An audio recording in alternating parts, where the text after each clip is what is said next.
So the real question in my mind is not so much what the federal vision teaches, but why, after it's been condemned, it persists. So how did it come to be that in 2007, the entire Reformed world essentially stood up as one and said, we reject the doctrines of the federal vision theology?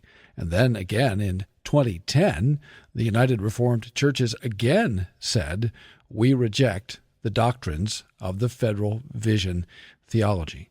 How could it be that in 2007, the Reformed world had categorically rejected the federal vision theology, and yet now here we are in 2013, and it seems as if the fortunes of the Orthodox have been almost completely reversed?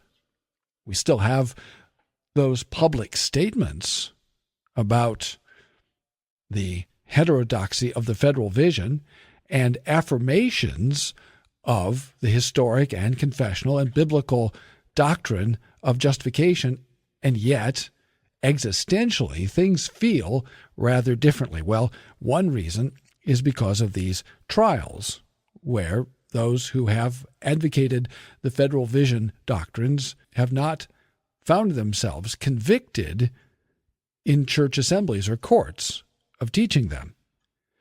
But there's another reason, and that is a certain relatively recent historical revisionism about what was at stake and what is being taught. I mentioned one instance of this in the last episode, and we've covered this before on the Heidelcast, in the case of John Piper, who simply dismissed the concerns of the confessional Reformed world and essentially presented one of the world's leading proponents of the federal vision as a plain vanilla Orthodox Reformed guy to an unsuspecting and unprepared evangelical world. And as a consequence, I've had a number of people, both inside and outside the Reformed world, say to me, well, John Piper says that he's Orthodox. What's your problem? Well, that's a fair question. Of course, it assumes that John Piper understands the federal vision and understands the Reformed concerns about the federal vision. And that's an assumption that has yet to be proven.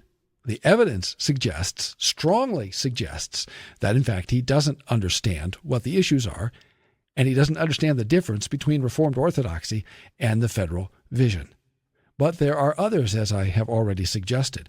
Recently, a systematic theology was published by a major Reformed publisher, and there are not only endorsements by not one, not two, not three, but four federal visionists, but also a defense of the godfather, or one of them, of the federal vision movement, Reverend Mr. Norman Shepherd, who taught at Westminster Seminary in Philadelphia for a number of years and who was dismissed in 1981 precisely for teaching the doctrines that we now know as the federal vision.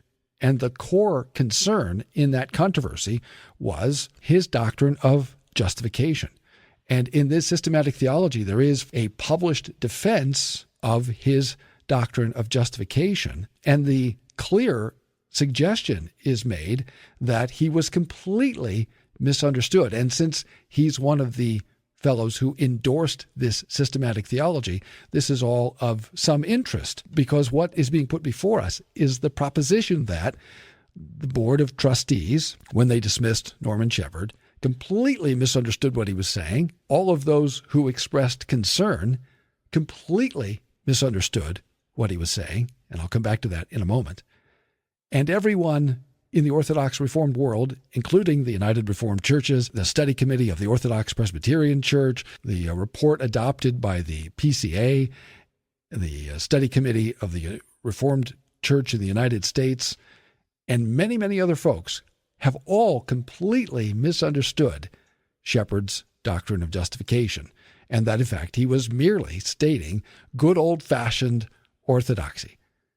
So this is a remarkable claim that bears some consideration in this episode. And finally, we'll consider some internal reasons why those who know the Orthodox faith, love the Orthodox faith, might now be tempted to sit on their hands, as it were, and not speak up in defense of orthodoxy when, as I said, not very many years ago, there was a strong consensus about what the truth is, what the errors are of the federal vision, what we should say about them, and how we should proceed.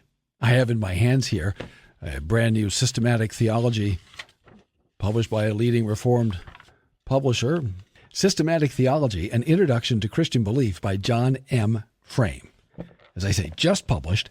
And on pages 974 and 975, there's a summary of the controversy over Norman Shepherd's teaching and over his dismissal and what exactly Shepherd taught.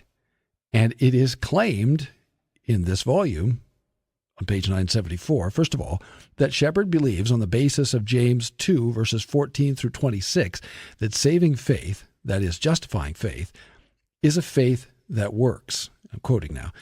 In this connection, he sometimes said that works are, quote, necessary, close quote, to justification.